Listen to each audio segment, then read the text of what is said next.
Okay, I still see some people getting food, but we're going to go ahead and get started. Wanted to welcome everyone tonight. It's been a long but wonderful day. I'm Rebecca West. I'm the executive director here. Want to welcome all of our special guests, our trustees, our advisors, their families, to the center tonight for a very special program. And I started the week by doing a lot of preparation and notes for the various meetings. I thought, goodness, I've got to get ready for this wonderful Thursday night event. And I wanted to get into the Scottish spirit. So I got on the internet and I started looking up some Scottish quotes and proverbs. And if you want to laugh, try that. You get a lot of stuff, but some of it's a little bit too colorful to share. So you've got to bear with me for a moment.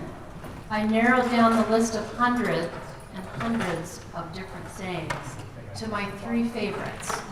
Okay, so here we go. Number one, luck never gives, it only lends. When the heart is full, the tongue will speak. And at the top of the list, this is my all-time favorite, especially since I like to fish. If you don't see the bottom, don't wade. Very good advice. We are very fortunate tonight to have two creative and dynamic persons here to lead the program tonight.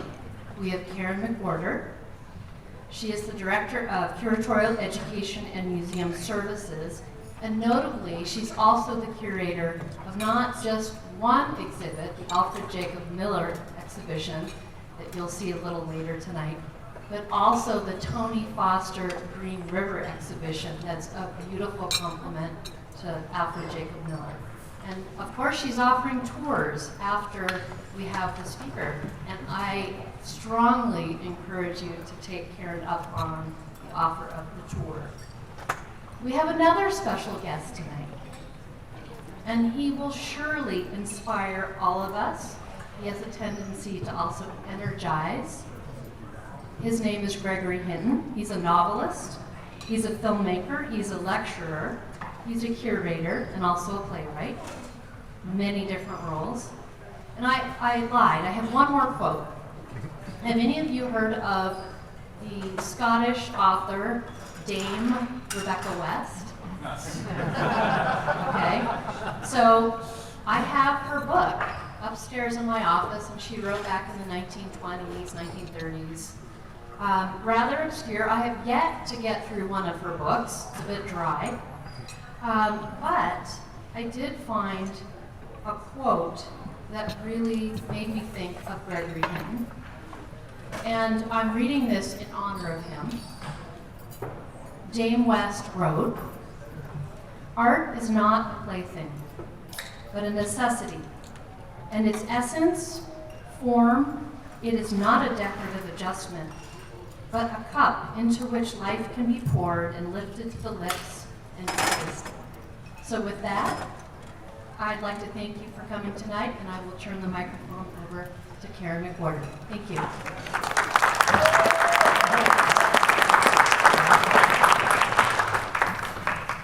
Good evening, everyone. I am so thrilled to be here this evening to celebrate our exhibition with you. And I say our exhibition because you all, our trustees and advisors, have supported its development for years now, before, through, and beyond a pandemic. Many in this room have championed this cause, and to wit, here is a list of our generous donors. Internally, this was truly a team effort. Staff members here this evening, and can I have you stand if you're a staff member, please? Staff members here, thank you, Nathan, Graham. Thanks, everybody. The staff members who are here tonight and many others, countless truly, contributed invaluably to this project. We enlisted really great external collaborators as well, and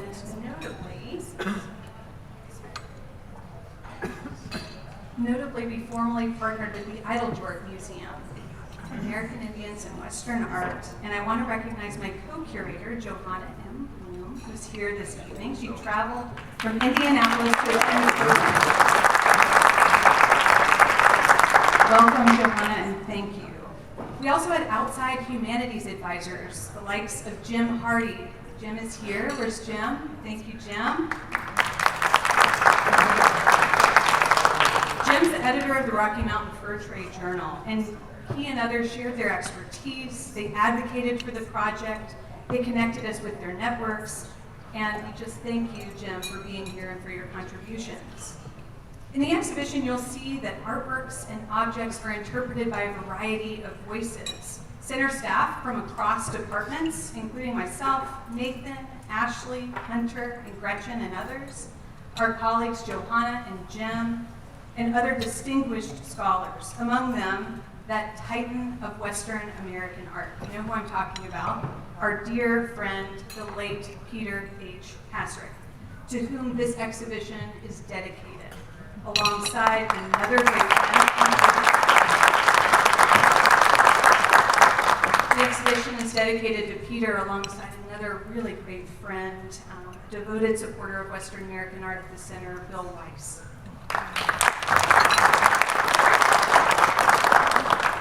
You're going to see Peter's words invoked throughout the exhibition in our labels, and it was truly an honor for me to be able to recognize his scholarly contributions in this space, despite his deeply felt absence. It was years ago, back at the beginning of my tenure as Scarlet Curator in 2015, that Peter and I began dreaming up a special exhibition devoted to Miller, and in fact I know that conversations about such an exhibition predated that time as well. But it was that year in 2015 that we launched AlfredJacobMiller.com. This is a collaborative project of the Ricketts Art Foundation, Museum of the Mountain Man, and the Center of the West. And you can explore this resource at a kiosk in the exhibition. Please do. We were hoping to leverage this latest research developed for the website, and we wanted to highlight the Center's really impressive collection of Millers. Does anyone have a guess as to how many Alfred Jacob Millers we have in our collection? Ashley can't answer this, neither can Susan. Close, Anne. Anne said 28, there are 33. So Peter and I, having this stat and knowing some of the latest research and researchers, started to scheme as we were wont to do. We landed on an exciting new angle in Miller's studies, a focus on the earliest paintings that he created after his life-changing and one and only trip to the American West in 1837. These are watercolors and oils commissioned by his Scottish patron, William Drummond Stewart. Miller was among the earliest European-descended artists to travel to the interior Rocky Mountains, and the only such artist to witness the fur trade in its heyday, the only one. Amazingly, many of Miller's paintings, which were once displayed in Stewart's Merthley Castle in the lower Highlands of Scotland, ended up in collections here in our state, returning to the region that first sparked the artist's imagination. Our exhibition offers a unique opportunity to see a significant group of these paintings together again, more than 150 years after they were sold and dispersed following Stewart's death in 1871. These paintings were signified, and they are signified rather in the exhibition with a graphic silhouette of Merthley Castle. So if you're walking the exhibition and you see a graphic of the castle, that means that that particular work once hung in a Scottish castle. Our checklist also includes other great Western works by Miller, and all 52 paintings, every single one of them sourced for this exhibition, are from collections in and immediately around our state. This region is truly a treasure trove. Lenders to the exhibition include Naoma Tate, Joe Ricketts, the National Museum of Wildlife Art, and American Heritage Center at the University of Wyoming. Representing the National Museum of Wildlife Art this evening is Director Steve Siemens. Steve, where are you so we can recognize you? Thank you, Steve. For the American Heritage Center, we have Director Paul Flesher. Thank you, Paul. We thank you both so much and just so appreciate your collegiality and your support of this exhibition.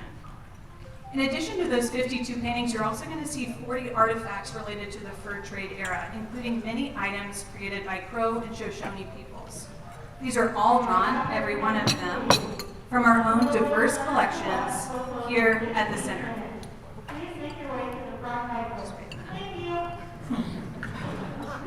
And there are two professionally designed theatrical stage sets. These were brought to life by the Sapphire Theater Company out of Indianapolis. These are imagined vignettes of Stuart's tent at the Rendezvous and a room at Mirthley Castle. These were informed by Miller's art, primary sources, and more than a dash of imagination. I would encourage you all to take your photo in these spaces to enjoy them. They're meant to be immersive. Everything therein is touchable. 8 of the paintings in the exhibition are accompanied by recorded narration of the artist's own descriptions of the work. And that's something really unique about Miller. These descriptions are read and performed by our special guest this evening, as Rebecca mentioned, the playwright and historian Gregory Hinton. Gregory has deep roots here in Cody and a charming early connection to our museum and to the work of Alfred Jacob Miller, which I hope he shares. He's a former resident research fellow here, founder of the acclaimed Out West program series, and he has long studied the art and writings of Alfred Jacob Miller. This evening, Gregory will share some of Miller's notes with us, which offer unique insights into the artist's thoughts, his subjects, and his life and work. This program will be reprised in a public forum next year at the Idle Door in an event to be co-sponsored by the Center. After Gregory's performance, we invite you all to join us in the gallery where we'll be available to chat and answer your questions. I'm happy to tell you anything you'd like to know about the exhibition, about how it came together, any particular work of art, please find me. With the artist's own words adding rich context, we hope that you enjoy this special way of experiencing our very special exhibition. Without further ado, please allow me to welcome Gregory Hinton. Thank you. Greetings. On April 25th, 1959, I attended the dedication of the Land of Buffalo Bill at the newly minted Whitney Gallery of Western Art in Cody. I was 6 and included because my dad, Kip Hinton, was editor of the Cody Enterprise and was covering it in that position. In his editorial, The Land of Buffalo Bill, my dad wrote that the opening of the Whitney Gallery is an occasion of pride and appreciation for the citizens of Cody, and an embodiment of all the colorful background in which our traditions are deeply rooted. They're not just pretty pictures, but factual portrayals of the people and life of that early era, made in the days before photography came into popular use, by such masters in the field such as George Catlin, Alfred Jacob Miller, Frederick Remington, Charles M. Russell, and many more. It is far more than a tourist attraction, strategically situated on the highway into the east entrance of Yellowstone Park. It is a historical and cultural center dedicated to the factual story of our Old West, which is national and not merely local in its importance on the American scene. We are proud to have such an institution in the city of Cody. Even as a young boy, I understood how heady it all was. Yet I had no idea how deeply the experience would later inform my life's work as a playwright, lecturer, and historian of my community's stories in the American West. And that present in the collection of the Land of Buffalo Bill were hidden histories which would later be made clear to me through the observation of his paintings, watercolors, and handwritten rough draft notes of Alfred Jacob Miller. Incredibly, only now do I realize that Alfred Jacob Miller's collection of May Reed Porters was hanging in the Whitney Gallery on that 1959 early spring Wyoming day.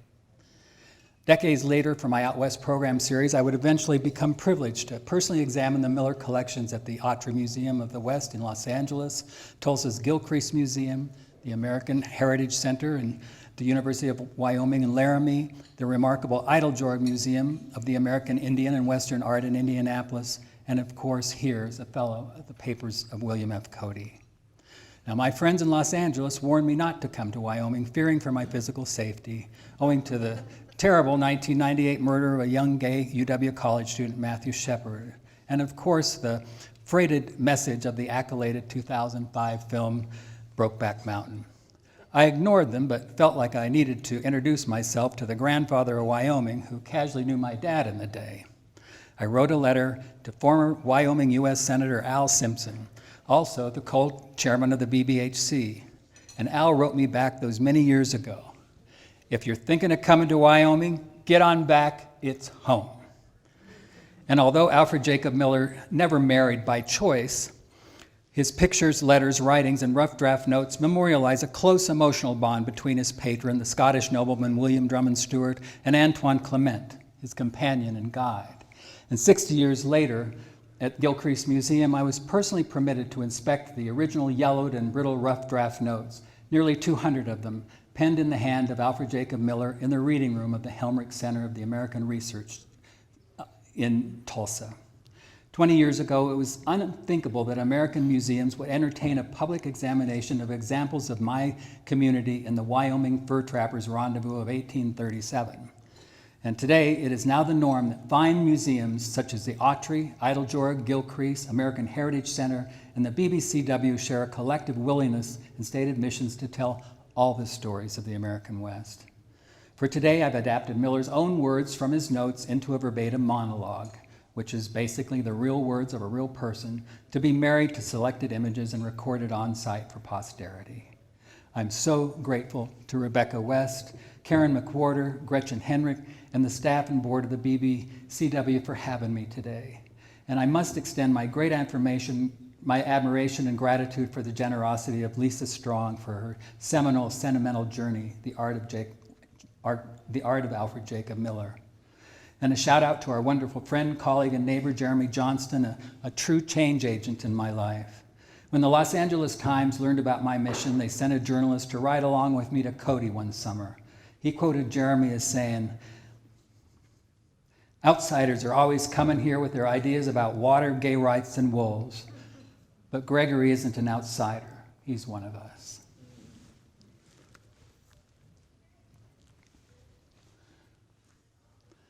Oh, Shenandoah, I long to hear you. Away, you rolling river. Oh, Shenandoah, I can't get near you.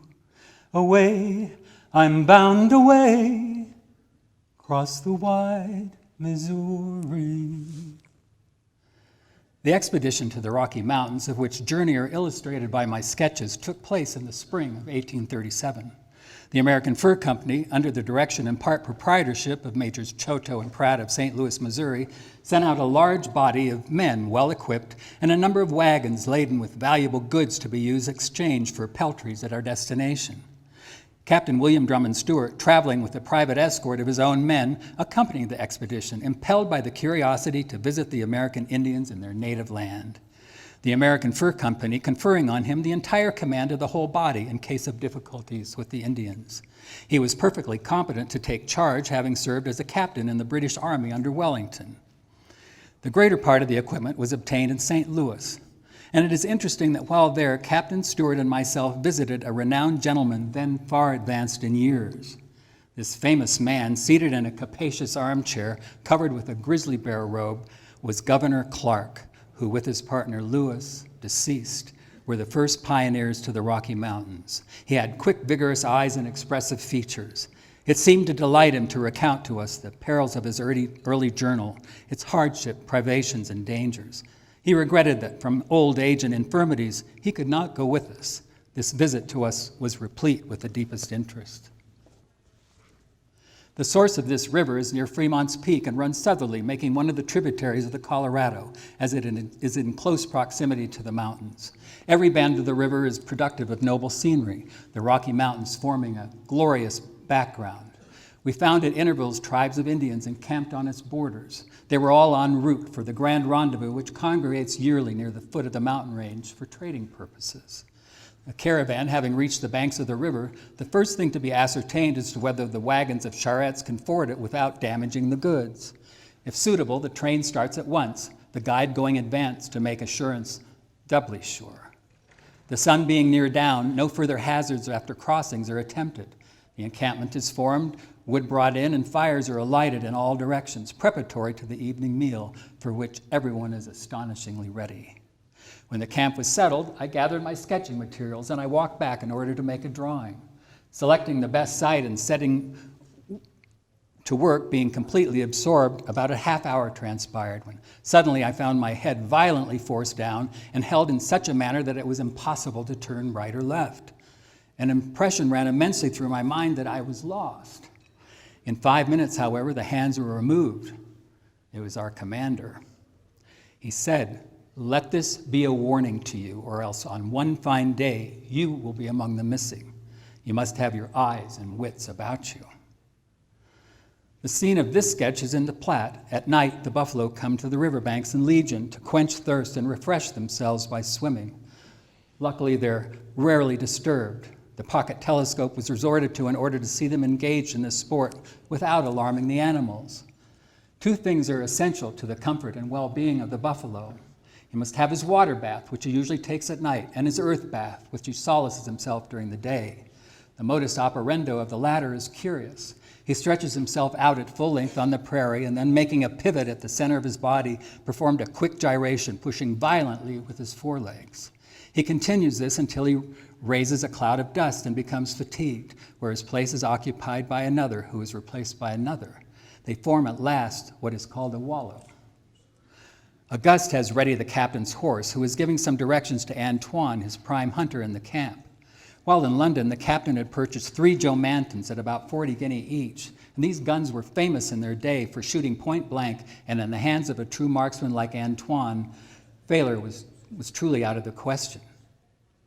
One of the guns had been presented to Antoine carrying balls near an inch in diameter, and with it he made a tremendous onslaught among the buffalo. The hunts occurred while the caravan was at rest, and as Antoine leisurely left in the morning, you would hear him roll out some of his favorite ditties. It would go hard indeed if he did not return well laden with buffalo meat to the camp.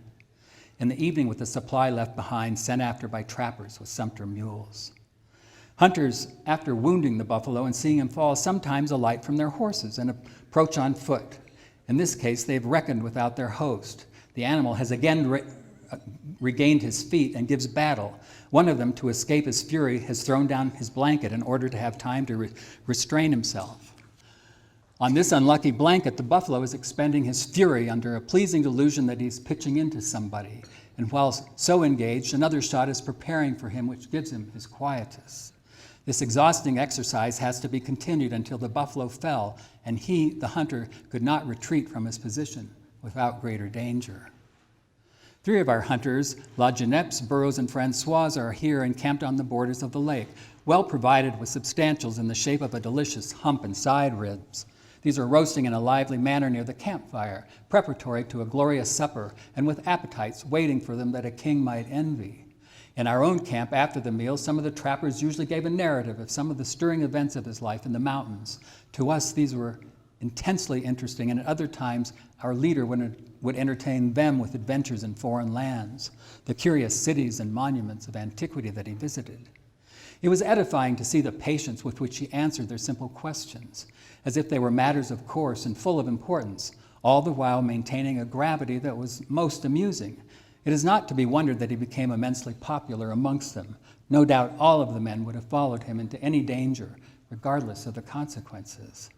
One of them told us that the captain had the har of the grizzly in him, meaning bulldog courage.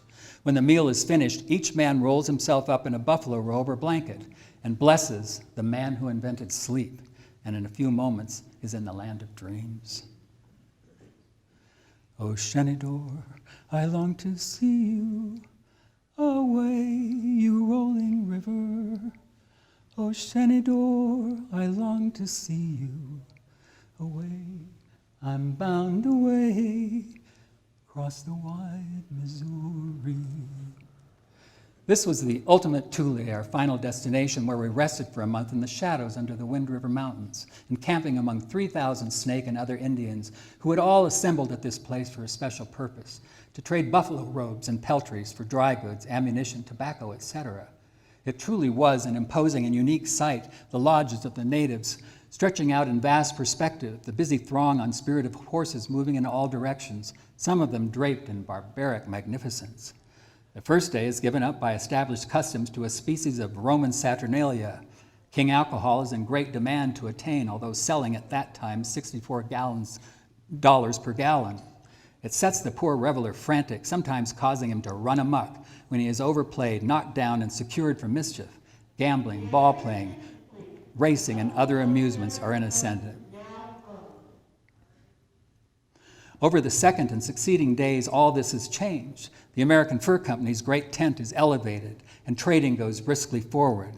Here the trapper gets his outfit, and gangs of them depart to the beaver streams to trap that valuable animal.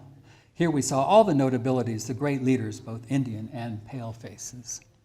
Trappers, I learned, are usually divided into three classes: hired, free, and the trapper on his own hook. That is entirely independent. They then commence seriously their preparations for departure. On starting, the trapper fits himself out with full equipment. In addition to animals, he procures 5 or 6 traps, usually carried in a trap pack. Ammunitions, a few pounds of tobacco, a supply of moccasins, and a wallet called a possible sack, gun, bowie knife, and sometimes a tomahawk. Under his right arm is placed his powder horn and bullet pouch. Bound round his waist is a belt in which is carried a knife in a sheath of buffalo hide, worked with beads, and on his breast a pipe holder, usually a gage d'armor, worked in porcupine quills by a native charmer in the shape of a heart. Encircled with danger, the trapper wanders far and near in pursuit of a sign, ever on the watch for a turned leaf, grass pressed down, or the uneasiness of his animals. All are warnings palpable to him and place him on his guard. With these precautions, the trapper generally outwits the slippery adversary. On the bluff in the sketch, our commander, after making valuable presents, is smoking the calumet with some warriors, and being very popular, the Indian composed praises in their war dances to do him honor. From this place also, we made excursions to the charming lakes that form a chain through the upper portions of the mountains for the purpose of making sketches of scenery. Pierre, the subject of this sketch, was at the time about 17 years of age, Indian and French-Canadian with a complexion lighter than that of a Spaniard. Extremely good-natured and a great favorite, although so young he was a capital hunter, active in the chase, courageous and very successful. He wears as dress a complete Indian shirt of buckskin, his hat decorated with turkey feathers, a foxtail blush, his dear darling pipe, his chief solace in all of his troubles. One day he tumbled into the river and was fished out exhausted and nearly drowned. As soon as he recovered breath, our captain, who was always striking people on the breast, by no means to ascertain their strength of lungs, but looking out for hidden motives or springs of action, asked him in French what was the first thing he thought of while he was in the water. And Pierre answered, La Pense à Montreal, the place that gave him birth. This, we believe, will be found almost universally to be the case, that prominent events in the life of a drowning person rush through their thoughts in a moment, and Pierre recurred to that of his boyhood. An everyday occurrence, at about 12 o'clock, the caravan halts, the horses are unharnessed and permitted to feed and rest. Men receive their dinners, and almost all indulge in a siesta, the exceptions being the guard for the day. The time was too valuable for me to lose in this way, so perching myself on the front seat of our wagon amidst the scene of quietness, the drawing went on with diligence. Sometimes a repartee like the following would transpire. Captain, you should have sketches of so and so and so and so. You will not have the opportunity again. Well, if I had half a dozen pair of hands, the thing should have been done.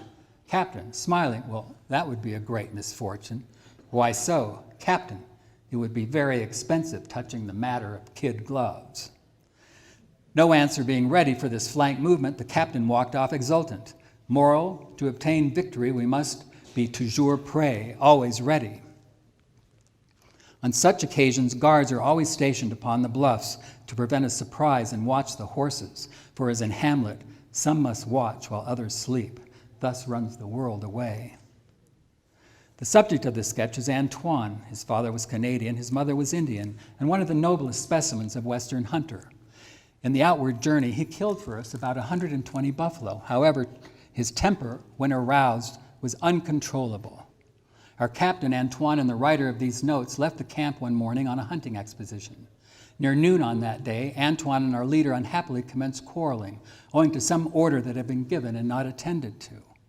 The latter was somewhat of a martinet and would not tolerate for a moment any neglect of orders by a subordinate. Now here were two men contending, one whose ancestors dated back to the conqueror, and how much farther heaven knows, and the other, well, if he knows who his reputed were, that was the extent. Nevertheless, both now were on a perfect harmony, well mounted, armed with Manton rifles, and neither not knowing what fear was. It was a question of manhood, not social position. As they rode side by side, they were not at all choice in their language. I expected at every moment to see them level their rifles at each other, and also busy conjecturing how I was to reach the caravan for aid in case they came to extremities. Having a compass with me, the company was at least 10 or 12 miles distant, and sun almost vertical. By this time, they had completely ignored the existence of number 3 and gave him not the slightest thought or consideration.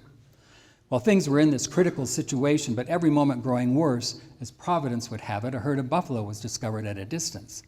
Well, this was too much and overlapped everything. Off went Antoine at a mad gallop under whip and spurs, and in a moment our captain followed suit.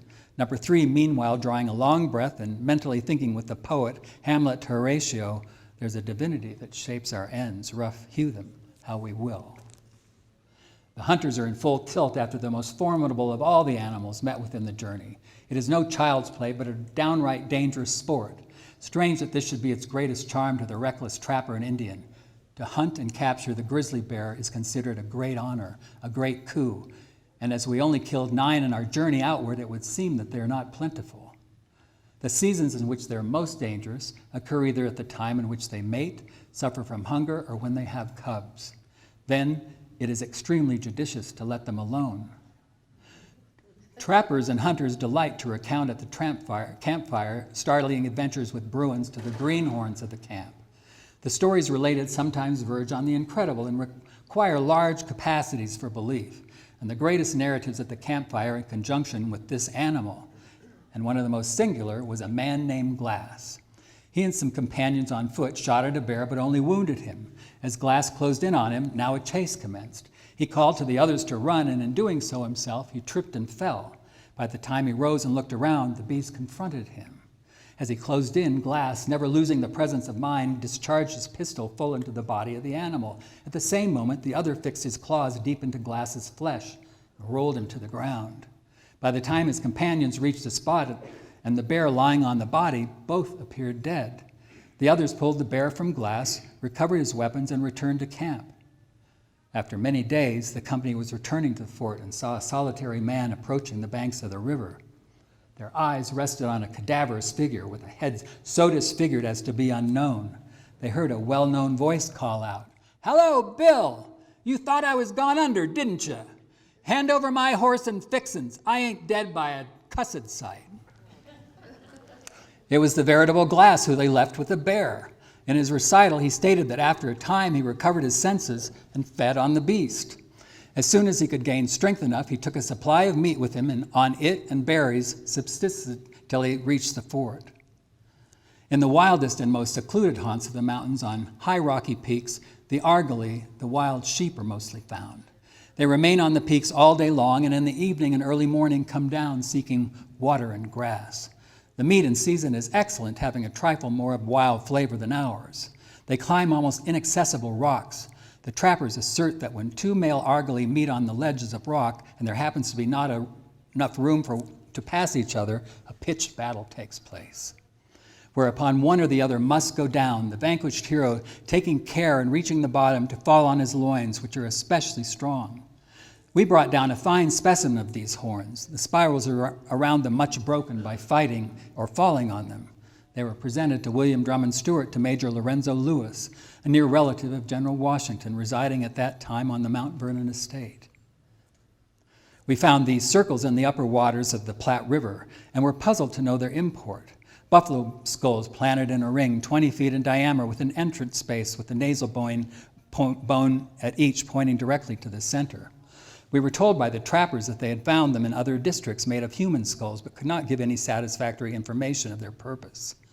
Medicine with the Indian signifies charm or mystery, and it is probable that they formed some part of a religious or superstitious ceremony. They rest under the disadvantage of having the powers to conciliate a good and bad spirit, it being difficult to determine which has the most influence over them. But as fear is a predominant feature as regards the latter, it is most probable that extra exertions are used to gain favor of this formidable demon. Taking a look at these circles by night, it would have required only a light in each cranium to strongly resemble the incantation seen in Freyschitz when Casper cast his magic spell. An Indian girl is supplying a trapper with a draught of water, which she conveys to him in a buffalo horn. These hardy men, in exploring their interminable environs, suffer amazingly from privation of water.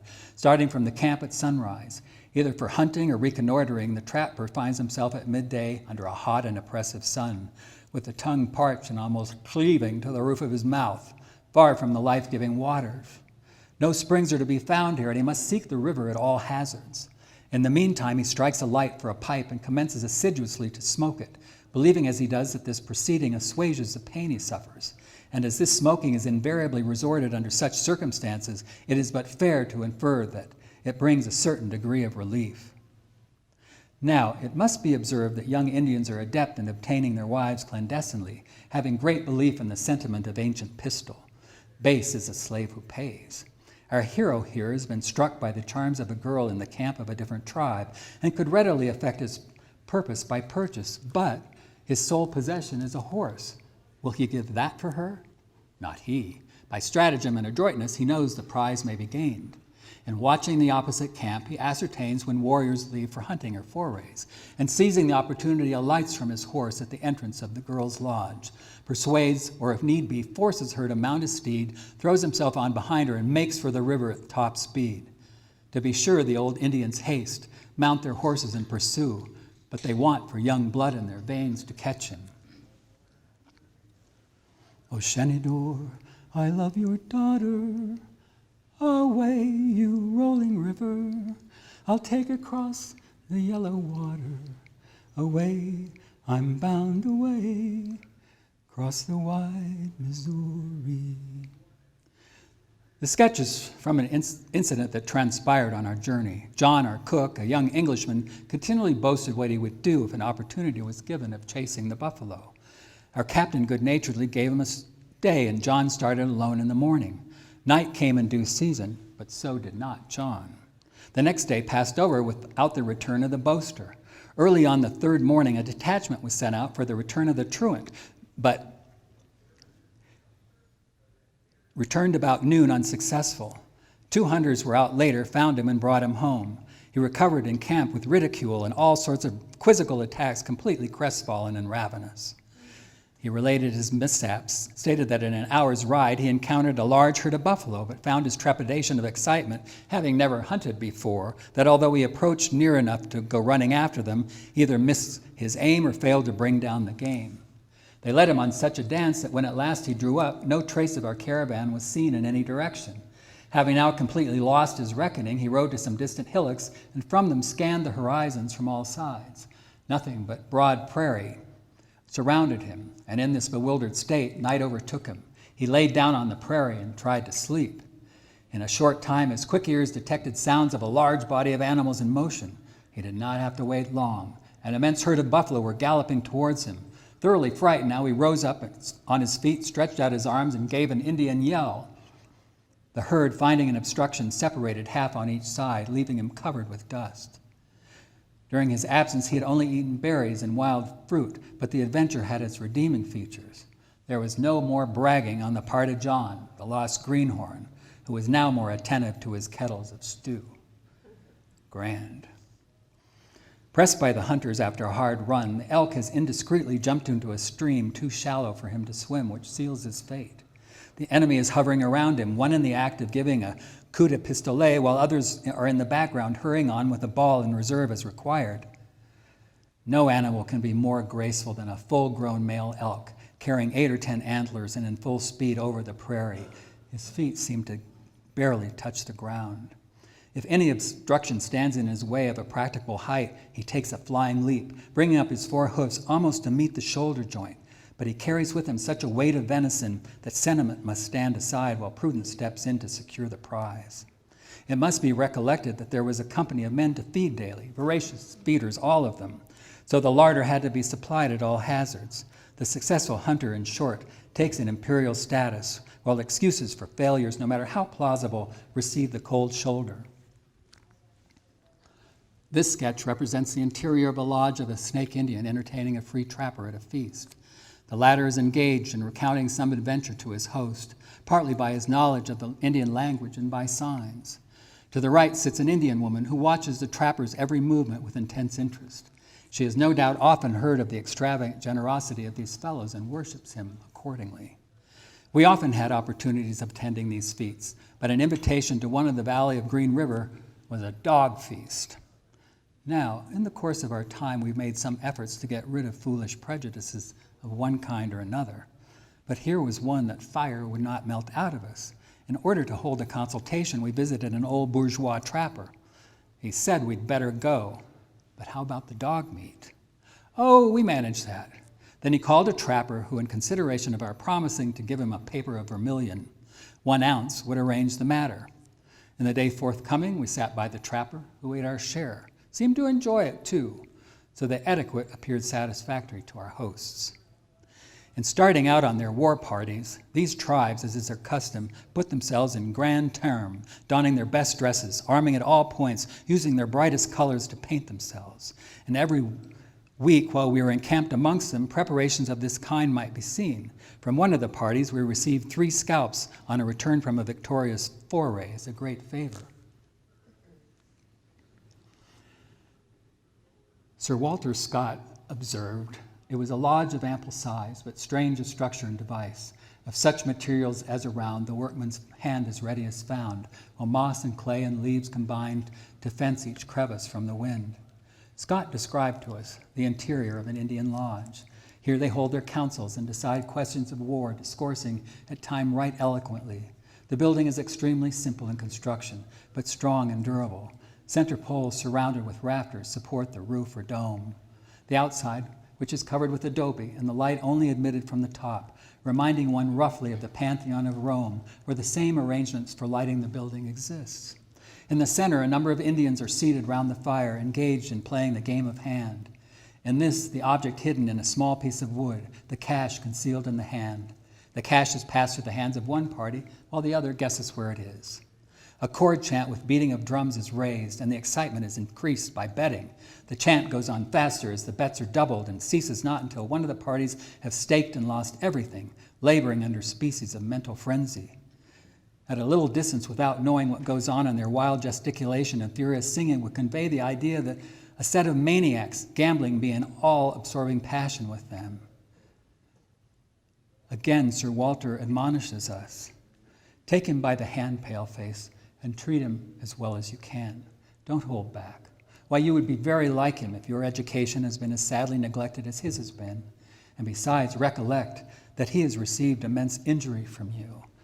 He has sold his birthright to you for a mess of pottage. Your Jacob has played with immense energy to his poor character of Esau.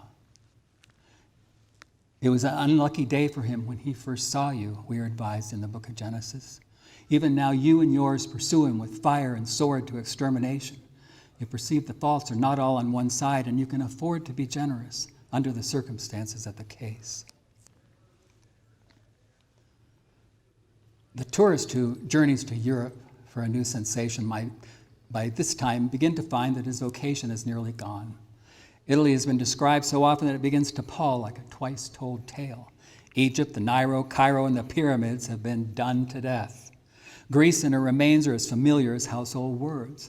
What will the enterprising traveler do under these circumstances? Well, here is a new field for him. These mountain lakes have been waiting for him for thousands of years, and for that matter, wait for thousands of years longer, for they are now as fresh and beautiful as if just from the hands of the Creator. The time is rapidly approaching when villas and hotels in their midst will rise on the shores of these charming sheets of water. And when the railways are carried through the South Pass, this will inevitably become the grand tour on the grand highway to the celestial empire. "'Tis 7 long years since I first see thee, away, you rolling river.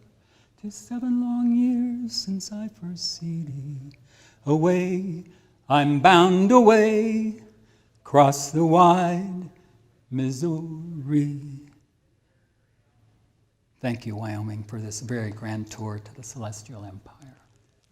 I just want to say again how much this museum honors my mission as the Idle Jorg and the Autry and the American Heritage Center and the Gilcrease have done. And thank you just for attending and showing up for the museum every day. This is a spectacular place, and I thank you all.